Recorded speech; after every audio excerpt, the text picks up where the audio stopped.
जम्मू कश्मीर करीब 10 साल बाद जमहूरियत का जश्न मनाने के लिए तैयार है। 90 सीटों वाली विधानसभा के लिए 3 चरण में मतदान कराए जाएंगे। यहाँ फिलहाल चुनावी प्रक्रिया चल रही है। चुनाव से पहले तमाम बड़े दलों ने सियासी बिसात बिछानी शुरू कर दी है। केसर के गढ़ में भगवा परीक्षा भी है। आपको बता दें कि जम्मू कश्मीर विधानसभा चुनाव के लिए गुरुवार को नामांकन का दौर खत्म हो गया। नए केंद्र शासित प्रदेश में कांग्रेस और नेशनल कॉन्फ्रेंस का गठबंधन है, जबकि भाजपा पहली बार बिना किसी सहयोगी दल के चुनावी मैदान में उतर रही है। जम्मू कश्मीर में भाजपा सिर्फ 62 सीटों पर चुनाव लड़ रही है। पार्टी ने जम्मू कश्मीर की सभी 43 सीटों पर कैंडिडेट उतारे हैं, जबकि 47 सीटों वाली कश्मीर घाटी में सिर्फ 19 सीटों पर चुनाव लड़ रही है। बुधवार शाम को आधिकारिक विज्ञप्ति में पार्टी ने कहा कि वो अभी कश्मीर के लिए किसी अन्य उम्मीदवार के नाम की घोषणा नहीं करेगी। माना जा रहा है कि भाजपा ने रणनीति के तहत जम्मू कश्मीर में अलग अलग दांव खेला है। उम्मीदवारों के ऐलान के बाद सवाल उठ रहे हैं कि कश्मीर घाटी की 28 सीटों को भाजपा ने क्यों छोड़ दिया। मीडिया रिपोर्ट्स हैं कि इसके पीछे गृहमंत्री अमित शाह और भाजपा नेता राम माधव की कोई बड़ी रणनीति हो सकती है। मीडिया रिपोर्ट्स की माने तो पार्टी के इस फैसले से पुराने कार्यकर्ता नाराज बताए जा रहे हैं, जो कठिन परिस्थितियों में भी भाजपा के साथ खड़े रहे। चुनाव नहीं लड़ने से ऐसे नेता दूसरी पार्टियों की शरण में जा सकते हैं।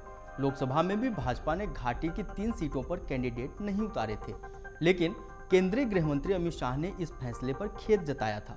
उन्होंने विधानसभा चुनाव के दौरान 90 सीटों पर लड़ने का वादा किया था। इसके बाद भी उम्मीद थी कि भले ही भाजपा को कश्मीर में जीत नहीं मिली, लेकिन कार्यकर्ताओं का मनोबल बढ़ाने और देश को संदेश देने के लिए उम्मीदवार उतार सकती है। लेकिन पार्टी ने अपना इरादा बदल दिया।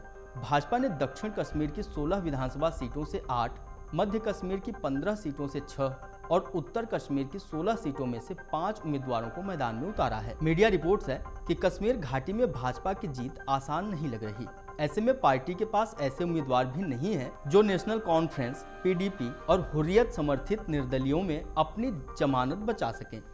पार्टी ने विधानसभा चुनाव की घोषणा के समय ही रणनीति बदल दी थी। भाजपा अब पूरी तरह से जम्मू की 43 विधानसभा सीटों पर फोकस कर रही है। अगर चुनाव के बाद 35 से अधिक सीटें मिली तो कश्मीर से जीतने वाले निर्दलियों की मदद से पार्टी सरकार बना सकती है। भाजपा बची हुई 28 सीटों पर ऐसे निर्दलीय प्रत्याशी और छोटे दलों को समर्थन देगी जिनके जीतने की उम्मीद हो सकती है। दक्षिण कश्मीर के अनंतनाग से भाजपा उम्मीदवार रफीक वानी ने खुले तौर पर दावा किया है कि नए क्षेत्रीय राजनीतिक दल और निर्दलीय हमारे हैं। उन्होंने अपने भाषण में इंजीनियर राशिद, सज्जाद लोन, अल्ताफ बुखारी और गुलाम नबी आज़ाद को अपना बताया था। विपक्ष का आरोप है कि कश्मीर की कोई सीटों पर बीजेपी के इशारे पर भारी तादाद में निर्दलियों ने पर्चा भर दिया है। आपको बता दें कि केंद्र शासित प्रदेश बनने के बाद जम्मू कश्मीर में परिसीमन हुआ, जिसके बाद 90 सीटों पर चुनाव हो रहे हैं। इस हिसाब से जम्मू कश्मीर में बहुमत का आंकड़ा 45 है। कांग्रेस एनसीपी गठबंधन 85 सीटों पर एक साथ चुनाव लड़ रही है, जबकि कश्मीर की 5 सीटों पर फ्रेंडली फाइट हो रही है। नेशनल कॉन्फ्रेंस 51 और कांग्रेस 32 सीटों पर चुनाव लड़ रही है।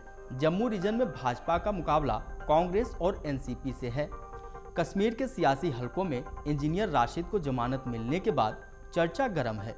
नेशनल कॉन्फ्रेंस और पीडीपी का आरोप है कि अवामी इत्तेहाद पार्टी इस चुनाव में भाजपा के लिए काम कर रही है। अगर आप ये वीडियो YouTube पर देख रहे हैं तो हमारे चैनल को सब्सक्राइब करें और बेल आइकन को दबाना ना भूलें। अगर आप Facebook पर ये वीडियो देख रहे हैं तो हमारे पेज को लाइक करें।